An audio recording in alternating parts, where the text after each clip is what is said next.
CG? Okay, great. Wonderful. Thank you so much. Great. And if at any point in the debate, any teams would like to recant their consent, do let us know. And for observers, thank you very much for attending the room. Please minimize any sharing messages at the chat. And also, please not turn on audio or video just to make sure we don't disturb the debate. But thank you very much for attending. And I will turn off the video during the duration of the debate just to make sure my bandwidth is not disturbed. I think that would be it. So wishing everybody the very best of luck for this open semifinals. May this be a wonderful round.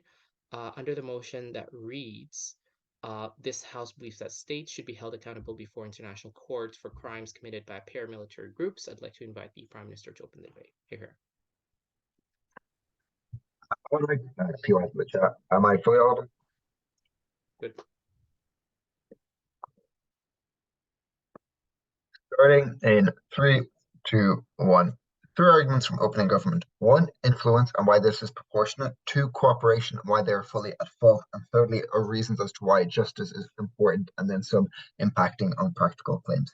Firstly, influence. The first thing is to say that states often set the goals. The info slide specifically states that these paramilitary groups often fulfill and further the political goals of a state, meaning they often align and agree with them and are not oppositional to them, indicating that the state often influence how they perceive the world and the actions they take. The state can often construct limits on this, such as saying to do a war crime or to commit murder brutally would be against our interests. They often choose not to do that and reasonably could have foreseen that in the first place because often they engage in war at large. Secondly, often these groups would defer to the state because often these states are bigger. Often these states have more influence and control, but also they understand and want to support them. So often the state has a direct degree of power and influence over them, even if they are directly not under the state's influence, and therefore the state has a high degree of power over them.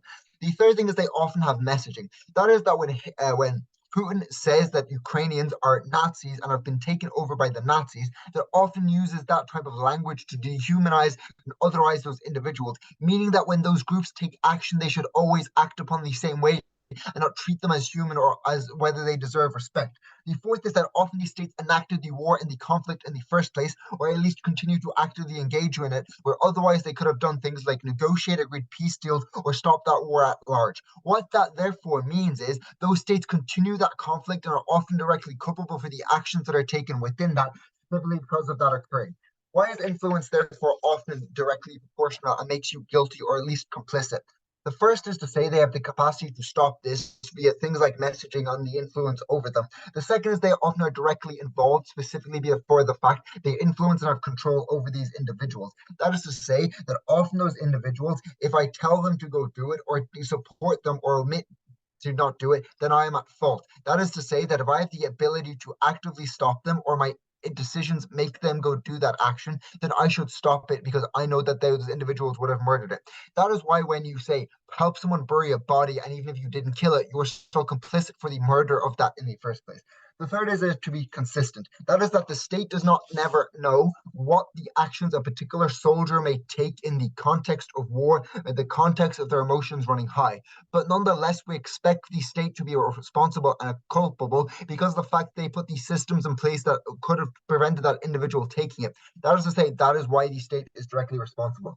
But the second thing, and the thing that first argument was very charitable to opposition, the second argument that is not as charitable, is that these states are often incredibly cooperative. Why? Firstly, they often share intel as to where the enemy is and where the opposition is. They often tell them where to go and where those missions go, often knowing when they get reports as the actions that those paramilitary groups have taken and a deep understanding of whether they are effective or not. Because if they were not effective, if they were not supporting, they could often send in their own military and kill them, or often get snitches within that group to support them and prevent them moving forward. Secondly, it's often mutually beneficial. That is, the paramilitary group often does the dirty work for the state, the types of war crimes the state knows they will be accountable for, the things they know that they will be reported on, and therefore understand that that is mutually beneficial. Those individuals who are in the paramilitaries often know and understand that they are doing a good thing because they believe that they are being supported and furthering the political goals of the state in which they engage with. But the fourth thing is that they often provide the resources. They often give them the guns, the weapons, the artillery, the body armor, all the things necessary and are prerequisite for those things being occurring in the first place. What that means is those individuals actively consented, actively knew the actions those individuals would have taken because of the fact they actively consent. Why is cooperation a direct response for this? The first is they have direct control. That is that if they didn't give the information, the intel, or the resources, those individuals probably wouldn't have had the capacity to go in and do that in the first place. Or even if they did, they would have had less capacity and therefore less ability to do so.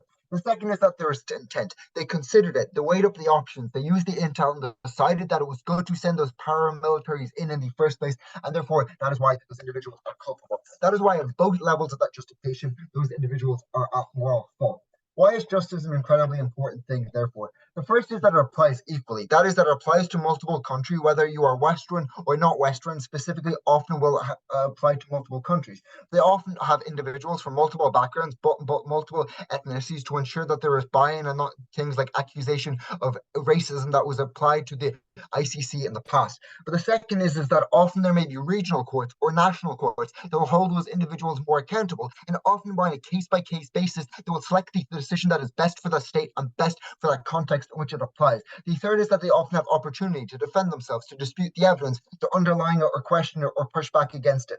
Therefore, this is to say that this often underlines the basic premises of society of protection, of individuals being able to defend themselves or understand, but also underlines as a base respect of those individuals being able to defend themselves. And why is this the case? Because often in the status quo, these individuals, states are accountable for their own military. There's just a furthering and a consistency of continuing this. The second is that there's often consequences that cannot be put in that state by itself, because often they have sovereignty that can be respected and cannot be infringed upon. The third is that often they do the dirty work, and this removes the incentive for those individuals to do that.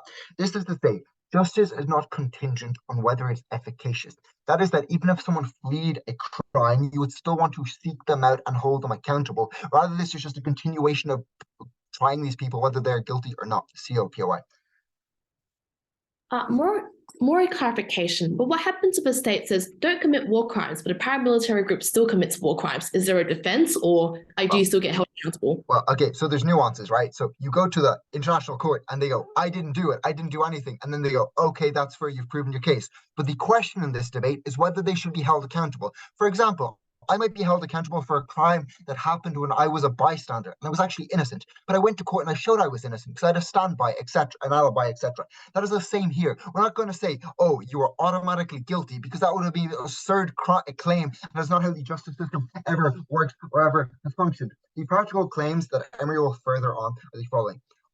Firstly, they often prefer international condemnation or international trials, because firstly, they can be sanctions that can occur following the tribunal. Secondly, there can often be a personal luck, that is to say that you are bad for being a war criminal. Often those individuals will look bad on the world stage, or bad within their people, or incompetent in their own government, and therefore they do not want that legacy to be tarnished or associated with those war crimes. And the impacts of this is they often are willing to crack down on those paramilitary groups, often prevent those war crimes in the first place, and lead to less violence and victims overall. That is why these states are accountable, and that is why they should be tried, and to see if they are innocent or if they are guilty. And then we will see. For all of those reasons,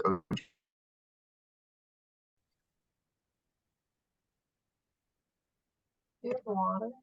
Thank you. I'm glad that's on the video now. Okay, I'm on. Yeah. Okay.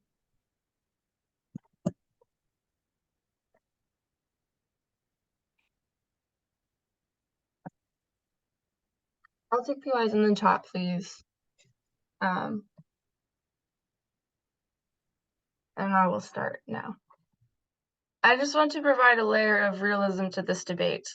The cases where paramilitary organizations exist and are doing things that a state doesn't care about or doesn't have interest in do not exist. This is by virtue of the info slide, but also just by virtue of reality.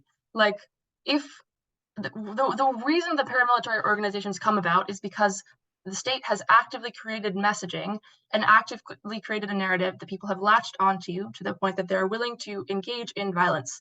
It looks like the separatist groups in Georgia or in Ukraine, which actively have seen messaging from the political institutions in Russia, namely Vladimir Putin, that says you should be part of Russia instead. People have latched onto that narrative and when you're involved in paramilitary organizations, you fully believe that what you are doing is endorsed by the state position. The same is true in the Balkans, where it's only the state interests that allow these things to exist at once. I think this is important to say because the case where the state doesn't actually want a paramilitary to do something like take over the local government or conduct an operation that widens their borders are non-existent. If that were happening, they would not be considered paramilitary organizations. They would just be radicals or like some other military that had their own ideas. I think this is important in light of what opening opposition has said, which is that the state may not know or may not be accountable. That's not true. Like, because of the fact that the state has a vested interest in these areas, they're usually conducting monetary campaigns with the paramilitary organizations as well. They have lines of communication with the leaders, or they at least have like some people in the locality that are telling them exactly what is going on, because states have a clear interest in that area. They want to know and they want to be able to influence it because that is where their interests actively lie. What that means is that the case where a paramilitary organization does something completely random and unexpected, and the state is like, oh no, just doesn't happen. If it does, there is still a degree of accountability that is on the state for creating the messaging in the first place, or for not stepping in, given they have the highest degree of influence over this group, which primarily exists to advance state interests, to tell them you are actively harming our interests. So on op, that's the first thing I want to say. The second thing is just a question of outcomes, because that first bit of clash is basically like, oh, is there a justification that says the state is morally complicit? The second thing is, even in that fringe case where the state didn't want the paramilitary to do something, I'm super unclear what the harm is of holding them accountable, insofar as they have still generated the messaging. They could have stopped that messaging or interfered with that group earlier. Like, they have the capacity to limit something like war crimes happening. They could do that into the future. So I think what's important about these cases is that even if a state like literally didn't know, but they are tried and found guilty, what that does is just set a precedent that says states who don't want to be tried in international courts should be monitoring and interfering with paramilitary groups that they already know exist and that they already have some established communication channels with, to ensure that they don't do extremist things that then get the state in trouble. What the state getting in trouble looks like could be people pulling FDI because of scrutiny. It could be sanctions from other, like the West, if the West is doing some fun, be democratic things. It could be conditionality, not being able to join in trade blocs, for example. But those are all things that a state cares about. If they don't want those consequences, they now just increase their monitoring of the groups that could be doing war crimes, and then stop the war crimes. So even in the worst case where the principle of the law fails, the outcomes are still better on our side. Like Jack proves to you, they have not only the justification, but the greatest degree of influence over the paramilitary organization, because they're not likely listening to other people. The messaging could be a narrative that the state created previously, but if like acting to advance your borders is no longer something the state wants to do or could have ripple effects, the state still has the most degree of influence to stop those people without it being a conflict, insofar as they're the ones that are allied in cause, could talk to the leaders, could send their own soldiers there to say, we don't want you to be doing this. In cases of war, I think this is also fully possible. Eli says there's an issue of resources where you need to trade them off. If you're trading off resources in a war, what that probably looks like is not doing like the advancement of a battle line and stopping a war crime. I don't know why the advancing of the battle line is more important than stopping the war crime, insofar as that's usually killing people unnecessarily or doing very, very terrible things. Like, why is the state interest going to matter more than that when the deprivation of justice is far more severe, when it's something that isn't just like an act of war, but extreme within it too. So I'm fine to sell that off if it means the state can't do its war as well. Before I get into more of the impacts of courts doing this, actually, I have another second. So I'm going to say the burden on op is to prove there's a bad outcome of trying these states. I don't think that there is one. Yeah, I'll take the COPI now. Don't you think it's just easier and better to try the paramilitary groups themselves and actually be able to put them into prison? You're already trying the paramilitary groups for war crimes. Like, that's what the ICC does. It goes after individuals.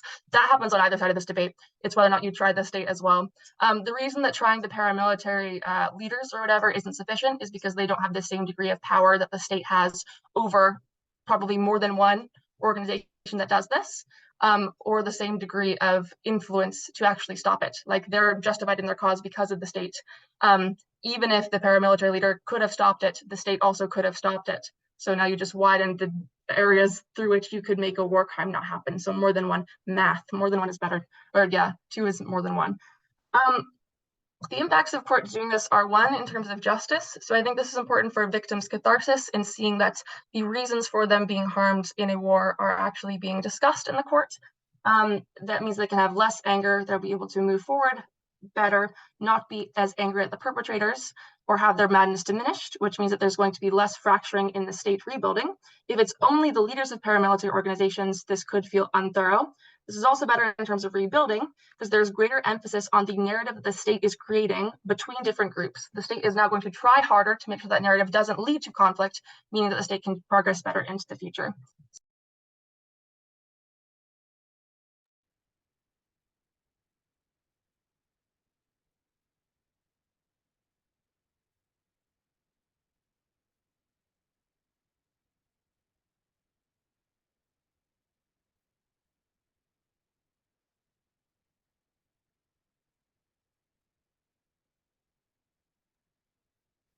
Hello, hello, hello. I guess I am being heard. Yep.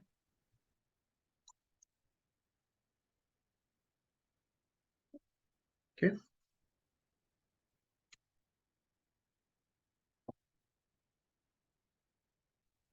Okay. I will begin then in roughly 5 seconds. I lied, 5 seconds, I guess. However, I'll begin in 3, 2, 1. Justice shouldn't be vague.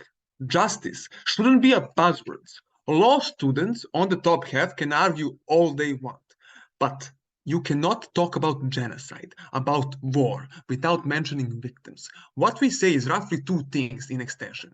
It's that this mostly applies not to all countries, to all wars, specifically civil wars in countries that actually are in the ICC, right? Not Russia, China, and stuff like that. Smaller countries in the sub-Saharan region, stuff like that, right?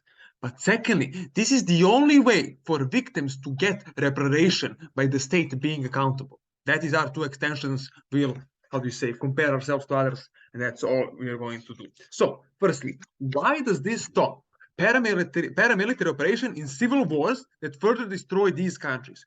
Why specifically these situations? Number one, large countries such as Russia, China, even the United States of America, bastion of democracy, do not comply with the ICC. They're not part of it. Why? Because they don't have to be. They have no incentive to be, right? Smaller countries, on the comparative, they do not have leverage such as the United States of America. They have to comply. If they want donations, they have to be in these, they have to comply by ICC rules. But secondly, most of modern wars are civil wars, right? Borders are being fixed. You're not fighting around borders anymore, like in 300 years ago, right? You're fighting for independence and stuff like that. Secondly, you have lots of ethnic tensions that are fueling, that burst to civil war. So these are the situations that we talk about.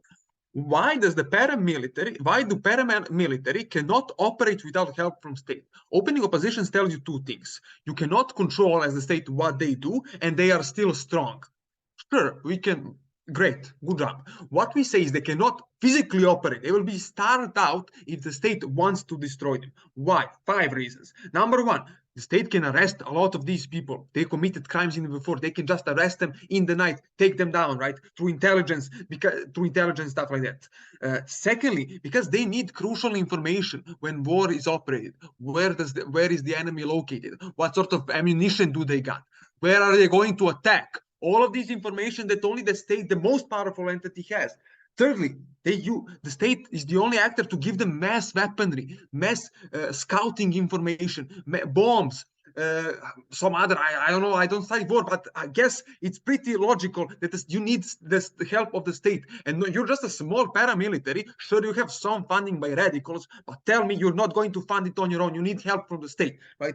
Fourthly, you can cut out their supplies about medicine, food, trucks, access to roads, crucial things in order for you to operate. So you can be strong. You can have radicals on your side. Doesn't matter. You'll be starved out by the state. The state has power to limit your. The state has power to limit your inability to limit your power. But why does it have? Why does this incentive change, right? Because on their side of the house, these smaller states fund paramilitary operations. They either create it or they let them be through negligence, right? Because they will not be blamed specifically because of this motion. They are not going to be blamed in criminal courts if paramilitary does their work, dirty things for them. We directly change that main incentive. We say you are going to be blamed, you are going to be prosecuted. And this is how you change the incentive for the state, for presidents, for ministers, for Ministry of Defense to say, I'm going to be blamed, I'm going to be put in prison if these things slides. I'm not going to do that, I'm not going to fight. What is the impact specifically in paramilitary in civil wars, right? Genocide is awful, but it's far more worse. But it goes even further. One, it often creates an escalation of conflict. You send them to do a certain mission, to eliminate a certain target, but that turns into because they're less accountable, that turns into genocide. That turns into slaughter of the ethnic minority. And what does the other side do? You're not attacking the military. They won't accept this defeat. They'll revolt. They'll attack even more. This escalation of conflict does not stop. Secondly, they will remain powerful even after the war has ended, even after sides have calmed down. These paramilitary are still powerful, and all of the incentives that opening opposition say to be radical for their ideology, they can now do it. They can do it because they have the power. On our side, we directly limit their power. So when you look at opening opposition and say, you cannot control them, yes, we can, and all of the incentives work on our side. Secondly, why is this the only way for victims to actually get reparation, right?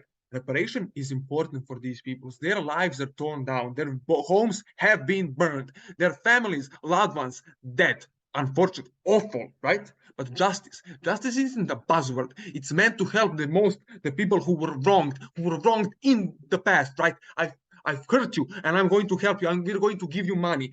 Why can you not do it right now? Before I go that, I'll take opening opposition.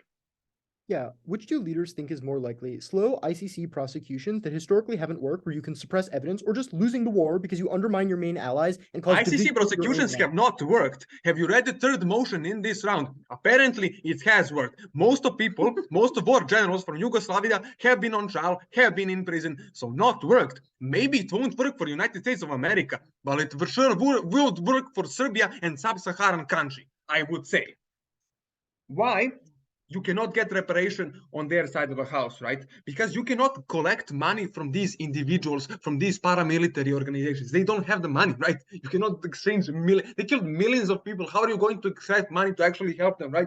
But secondly, they wouldn't get it from the state who have wronged them, because they're not guilty. They're not held accountable, right? You won't get it. This is how law works. Law is, I found out, incredibly stupid. It doesn't really make sense, but victims won't get reparation on their side of the house, which is really weird, right? On our side of the house, you do get reparation. Why? Because the state is accountable. The state is at fault. A state has money. You can give them money through donations. You can have specific programs. You can give them money, build homes, a lot of different things. Why will it be? They can say, corruption, this will not be done in a good way.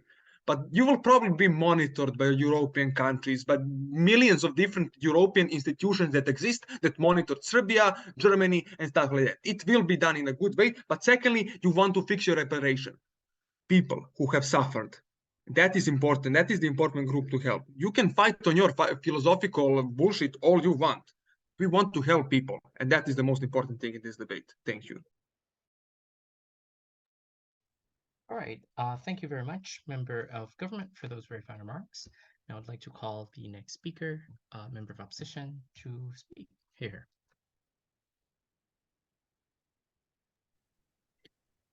Hey, can I be heard clearly and audibly? Yep.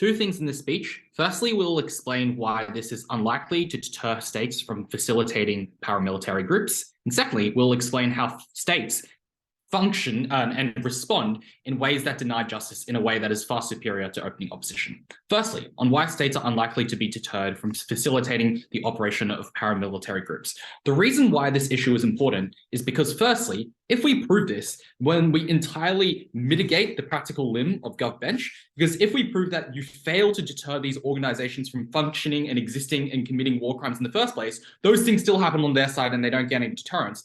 But secondly, we take a higher burden than opening opposition, because opening opposition's case is entirely reliant on like a set of rogue groups that the state is very removed from. We're going to explain why the state is not going to just, allow them to facilitate, but the state is going to continue to support the most radical groups and facilitate their violence. So how do we prove this? The first thing to explain is that the context of this debate is obviously some kind of war, some kind of civil war, some kind of like invasion that you're defending from. And the other thing that you need to note is that paramilitary groups are involved. Paramilitary groups are groups of people, usually with some ideological beliefs, that don't in the day-to-day or in peacetime operate military functions, which means that these are people who normally would not lay down their lives, who have come out and have taken arms because they believe the issue they're fighting on is so important that it is worth that trade-off. What that means is that the kind of context that we're talking about is that the state is trying to defend its homeland and it is facing existential crisis. That consideration is far more important than the very speculative risk government props, which is maybe some of these people will commit a war crime, maybe these war crimes will be found out, and then maybe if they're found out, you will be held accountable for them. Clearly, the state needs every weapon, every man, every arsenal in its power to defend its homeland and protect existential crisis, and that is its primary concern, which means that it has no interest to reject any of these paramilitary groups or control them if these paramilitary groups are effective and useful in helping them fight the war that they are involved in. Importantly, this mechanism is extremely unique because opening's whole debate is on capacity, like states, whether the states can control this or states can't control this. We prove that states have absolutely no interest to control this. Like often the groups that are the most radical, that commit the most war crimes, are often the most effective in fighting these, like the enemies that you're fighting, and are the most effective in actually defending your state. So if your primary concern is the existential short-term survival of your state, these are entirely the kinds of groups that you would encourage. Secondly, states initially often believe these paramilitary groups are okay, but because of the mess of war and the course of war, these groups change and commit war crimes later. And lastly, even if the state doesn't want these people, it's very difficult to stop them because of the fog of the mess of war. These groups often can just operate anyway, and the state is unwilling to prosecute its own citizens or spend disproportionate resources to police them. What this means is that these states are unlikely to be deterred from facilitating the groups, especially the particularly radical groups that are particularly effective in helping the state fight its agenda. Now, given that this is inevitable, let's explain why the alternate ways the states will respond are ways that effectively deny justice. Given it is inevitable that these groups are likely to operate, if those war crimes do happen, what are the state's options to mitigate the risk of being held responsible? OO's answer is, well, the state's going to not cooperate and then cover up evidence and pretend it doesn't happen, which possibly is true in some cases on opening opposition, but I'll note is probably a very risky strategy because war crimes are, usually quite public, like there's a bunch of bodies on the ground. It's a bit of a stretch because obviously these people are not in like control of the state. Like maybe the state can tell its own soldiers to silence themselves and present alternate stories in court or like turn off their cameras. It's unclear they can do this for these rogue groups. What we explain is that the state is likely to take two far more likely and easier strategies to avoid accountability. The first strategy that states will do is that a number of states are just likely to leave the ICC. And this looks like, for example, in 2010, where Burkina Faso left the ICC to avoid responsibility for its role in facilitating ethnic cleansing. And there are three reasons for this. Firstly, states see this kind of model as a breach of sovereignty because, right before when states were operating in a cooperative fashion where they were providing up people to be trialed by the ICC is now directly going after states and telling you what you should do. Secondly, a lot of these states see it as a burden and a responsibility that they ultimately have low control over. Opening is so obsessed of like the principle of whether these states actually have control, whether or not they actually have controls, states perceive that they're unlikely to have control and feel like this is completely burdensome of a responsibility. And lastly, this compounds all the existing unpopularity with the ICC and international law. And as CG helpfully proves for us, the ICC is already facing a legitimacy crisis because big countries like the US and China are not involved in the ICC. What are the harms of this? Firstly, if a lot of states leave, you completely cripple the function and legitimacy of the ICC and you just auto lose the debate on Gov. But secondly, even if only a few states leave, or even if 1 or 2 states leave, this crucially denies a large amount of justice because the states that are most likely to leave are the ones that also have the most high-risk paramilitary groups. They're the states that most believe that their paramilitary groups might be the rogue ones and might pertain risk, which means that the most evil paramilitary groups, the ones that will cause the most genocide, are the ones that you're letting get away here when these states leave the ICC. The second alternative, actually before that, I'll take a point from OG. So the problem with this case is that countries like Russia and Serbia in the 90s were never actually in the ICC. There's no route to justice on your side either. The only way to do this is to prosecute them and understand that information in that current context and find them guilty or not. So if they're not in the ICC, then obviously there is no delta within this debate because the ICC requires on the consent of states. We explained that when states leave the ICC, then you completely exclude their ability to create justice. The second alternative that states will go for is they'll go for the first move and then proactively prosecute these groups in quack courts. This looked like when Sudan just gave Amar al-Bashir house arrest and just allowed him to keep all his assets. It looks like when states just give people really short token sentences. And the reason why this is effective is because the ICC operates on a principle of complementarity. It is the court of last resort. What that means is that the ICC only actually has jurisdiction if the state itself is unable to prosecute people. What that means if the state prosecutes these people first and then just give them token sentences or do this court incompetently, then the ICC no longer has jurisdiction to go after them and charge them with war crimes. If they can't charge them with war crimes, they also can't go after the requisite state that apparently has indirect vicarious responsibility. This is harmful, firstly, because you entirely lose the ability to pursue justice. People get away with their crimes in crack courts. But even if these states trialed them authentically and genuinely, it means that, but these courts are likely, because they're post-conflict states, are poorly equipped to conduct these trials well and with expertise, have poor investigatory capacities, which means that the scales of the crime go uncountable and the truth becomes obscured. We would prefer international courts have this jurisdiction and carry out this justice. This is a far more effective and likely mechanism than opening opposition, because if you leave the ICC or you preclude its jurisdiction, you entirely avoid the risk of being held accountable, while O's mechanism of non-cooperation and covering up evidence runs the risk of being held more accountable if these war crimes are aired. For these reasons, very proud to oppose. Right, great. Thank you very much, member of opposition, for those very kind remarks. Now I'd like to call the next speaker of the debate, the government whip. Here.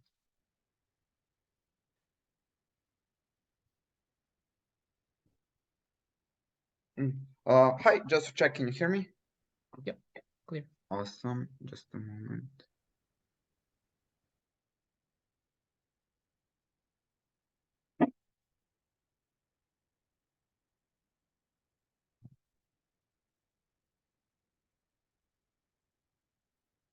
Okay.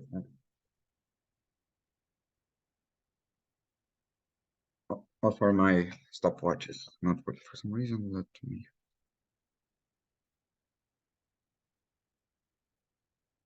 Okay, let's see what we bring you, answer their cases, and at the end, weigh the entire thing and see who brought you the most important and relevant stuff in this debate. So, what does the other closing team want to tell you? They want to tell you, oh, look, the ICC countries will leave. This will be the exact turning point where most countries leave, and then the entire system falls apart, whatever. It's very bad. The one thing they are right, and the one thing we are also right, is that you need to be you need to agree to the ICC prior to everything. This, you need to be a signatory and so on. That's why there are a lot of countries that are signatories right now, many of them in the developing world, and there are countries that are not signatories. And I do not have not ratified it. Russia and Ukraine, for example, are not a part of this debate because they have not ratified it.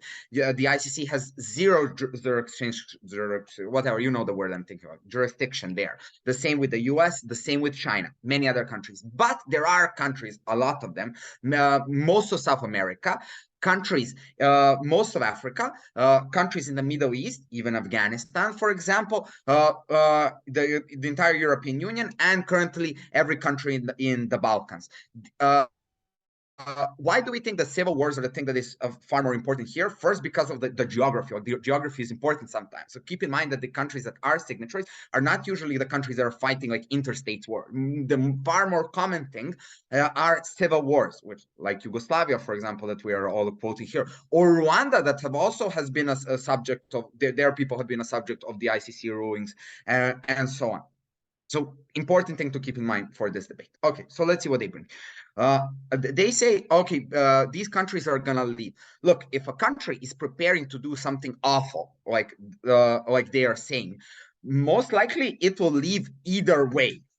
But there are reasons why the country does not want to leave. First, like it can impact its international relations and so on. Leaving the ICC, especially in the time of tension, like a very bad move. Second, like often countries have obligations in other international agreements, like the European Union and so on, that they will comply with the ICC, stay as a member and so on. Like thirdly, it's a very bad signal. Can you imagine how it would feel if like tomorrow you read, oh, Serbia is leaving the ICC? Like every Albanian in Serbia would be terrified and so on.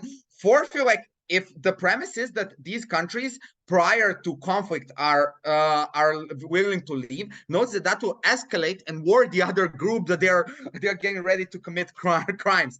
And notice that these countries, many countries, are not leaving the ICC, not even when the ICC, even knowing that the ICC could prosecute their own generals and so on in the future. So why would they leave for a random paramilitary group and so on, whose leaders might even escape to the Bahamas or wherever? But where is this actually important?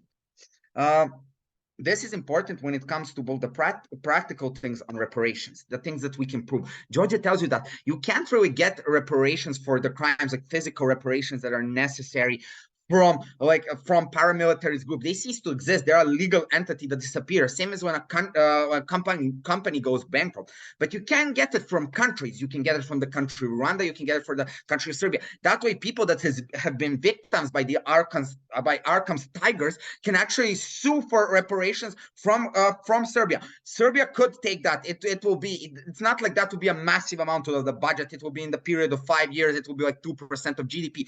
But so they can take the hit. They are liquid. Like countries, like 99% of the time are liquid. You can like get money from them. Why is that important? It's important on two levels. The first is the practical level. It's important because the people that are actually the victim, not that like the other parts of this debate, they don't even mention the word victims, especially the first one. Part of the victims can at least get something. They can get like their homes rebuilt, the schools in their area that were bombed. They can get like some sort of semblance of like getting something back. But second, there is also a principle there. Notice that the first half of the debate talks about accountability. That's like 10 minutes of the first half. Great, it's nice. But here we have another principle, like actually getting something, like trying to make amends. And that's way more important because first, it's strongly like it's a larger impact for the victims, like a symbolic gesture. Oh, this country was actually accountable. They were guilty. That doesn't mean much. They know that country is accountable. Everybody knows that. But getting actually money, having that sense of, okay, at least we got this. At least we got this school repair. We got this. We got some money for what? I mean, it's never going to make it right. Not nearly, but it is something. And notice that's something, that's the basis of our justice system. When we get money, that's the basis of like the principles of fairness that we have, a much more important principle. Okay, so comparing ourselves to CG, it's obvious that we prove to you much more. And Djordje also proves the escalation. These sort of wars and civil wars start by actually these countries. They don't know that this is going to escalate into a massive civil war, but they don't want to be accountable, so they send a paramilitary group to clear out a village, scare them. Then the paramilitary groups kill some civilians in a terrorist attack, whatever, and the entire thing escalates and it goes into a war. That's how Kosovo happened. That happens all the time. They misjudge it. When they know that if they send a paramilitary group to clear out a village, that they will be accountable, try that the country will be under sanctions, that will have to pay reparations, they're probably far less likely to do that. We don't have to prove that in every single case this will solve all civil wars, but when we prove to you that there are cases in the future where civil wars will not happen because we won't have this initial escalation that like goes into a loop, then we bring massive benefits for like really millions and millions of people. That's why this is important. All tells you they're going to cover up the crimes. This is their only practical benefit. They're probably evidence for crime is gathered from many different sources, including victims, testimonies, and so on. Oftentimes it's done in countries that are separated, like in Bosnia, whatever. But know that there are also other threats to why you don't want to do that, like sanctions, like hit to your international reputation, and so on. And if you are willing to go through all of that to hide the crimes, you will probably do it either way, just for the symbolic part, not just for the losing like 1.5% of your GDP in reparations in 2 years. Who cares? Let's weigh ourselves and why we win this debate. Comparing us to the first half, they talk principle. It's nice. I like it. It sounds good. But we're more important because first we bring you a second principle that they ignore, a principle so that actually cares more about the victims, more focused on the victims. But secondly, and maybe most importantly here, even if they prove their principle, what either OG or OO, this is more important. This affects millions, tens of millions, hundreds of millions of people. This means in some cases, even if it's one case out of 5, preventing a civil war. These are the most vulnerable people in this debate. This is the reason we are talking about this. These are the victims, because here we are actually trying to make a better world for them, for the people that we care about. That's why we win over everyone else. Thanks, guys. This is so much fun. Great. Thank you very much indeed, Government Whip, for those very fun remarks. Now to close the debate, I'd like to invite the opposition whip to speak. Here. I'm going to start by explaining why our extension wins the debate. Our first extension explains why states will either leave the Rome Statute or any international treaty which confers jurisdictions to international courts when they try to try these states. We give you a set of reasons to no response. We explain that international law is unpopular. We explain why this is a breach of sovereignty because it creates a new category of liability. We explain why states want to protect their own self-interest. And we also explain empirically that this threat does genuinely exist and note that no team actually contests this. David gives you the example of Burkina Faso. I add the example that Duterte threatened to leave the ICC after they threatened to investigate the extrajudicial killings in terms of the war on drugs. Note that these things to no response also deals with the context which CG wants to talk about, which is civil wars, because clearly these small countries can also retract from the ICC or any statute such that they cannot possibly be prosecuted for the actions of paramilitary groups. What responses do we kind of generally hear? The first which is a POI from OG, which says, well, the ICC didn't necessarily exist in like some historical cases, but it's obviously so good to hold them accountable. That is probably true. But the thing here is that under their role, then they established a new mode of liability. They potentially established a new court. And if anything, I don't actually understand how this helps their case, but reveal they probably needed to do more setup, because insofar as they have the fiat to say we can create this new treaty or create this new category of crime, they obviously do not have the fiat to prove that countries will naturally assent to it, which is why under our side, insofar as this is something which is deemed to be unjust, this is deemed to hurt the interests of states, people do not opt into it in a way which actually allows you to pursue any justice. The second response we hear then is from CG, where they go, look, if you intend on doing bad things, these countries are going to leave anyway, which makes your case completely symmetric. But that unfortunately misunderstands why this particular case is actually a tipping point, which is that under our side, when you cannot hold states accountable for the actions of paramilitary groups, even if the paramilitary groups commit war crimes, you don't need the ICC because there is no responsibility under your side.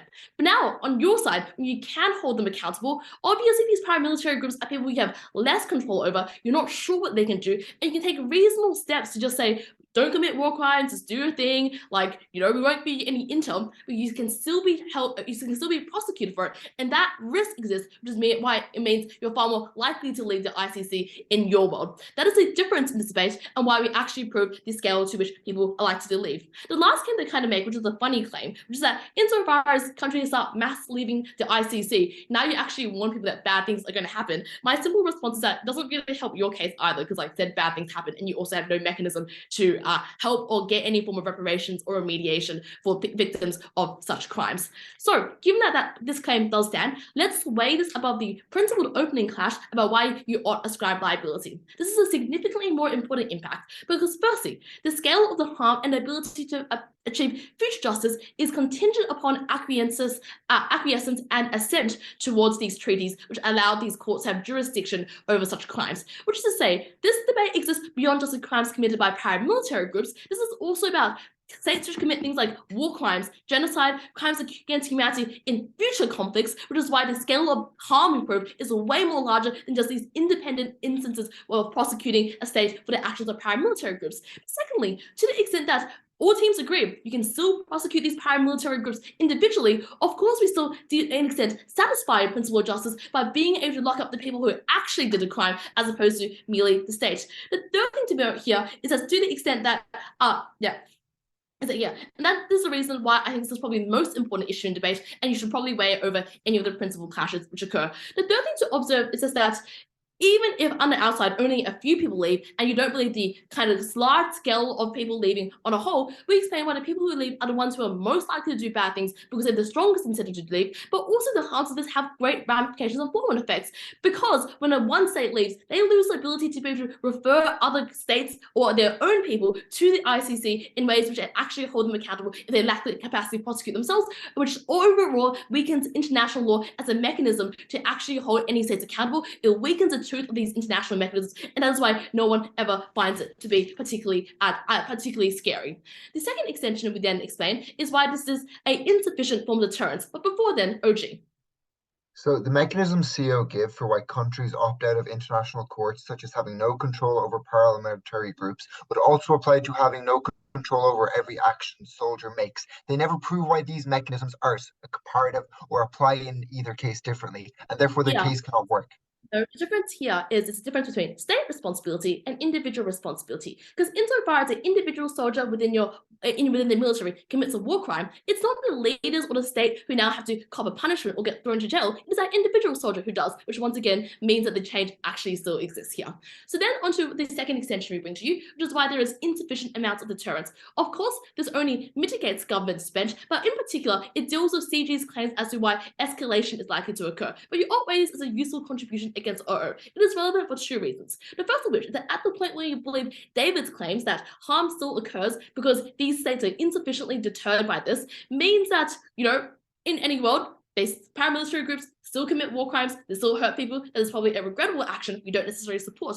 But secondly, and importantly, this actually allows states to efficiently breach international law because states can make a trade-off, which is to say, well, maybe I can support this paramilitary group, which allows me to achieve X objective, and the only consequence under that end is to pay reparations or to pay fines, which actually becomes an economic calculus, which means that countries are very willing to breach it in order to pursue their own objectives. And the reason for it is that reasons which CG give, which is that state responsibility, the remedy is often damages as opposed to throwing someone into prison when it's compared to things like individual responsibility. That therefore means and the reason, so that's why it's significant there. The why you think this is relatively important is a fewfold. The first of which is that these claims obviously take government bench at the very best, which is to say we assume these prosecutions are likely to happen, but we explain why they're still unideal and still likely to accrue a bunch of harms. But also, secondly, just the observation that underside,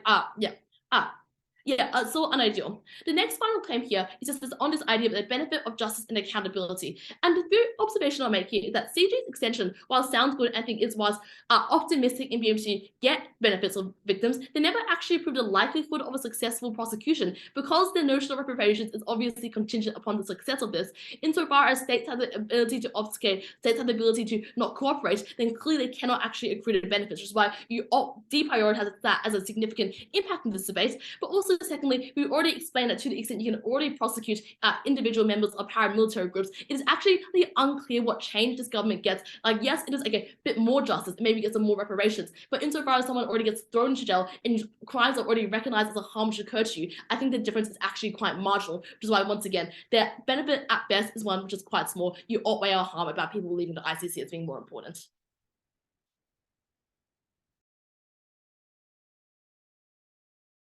All right.